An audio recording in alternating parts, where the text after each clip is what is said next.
Pemerintah merancang ibu kota baru Indonesia akan dibagi dalam 4 kawasan wilayah, mulai dari zona pusat pemerintahan, zona ibu kota negara, dan zona Ken yang menjadi lokasi konservasi, tempat tinggal, dan pusat sarana publik.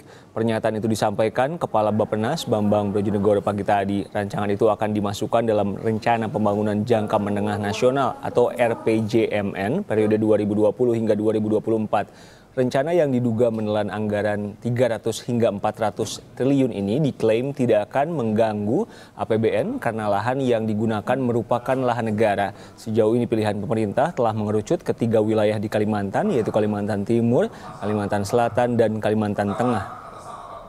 Dari ibu kota baru yang akan dilakukan tentunya langsung oleh Bapak Presiden tahun 2020 adalah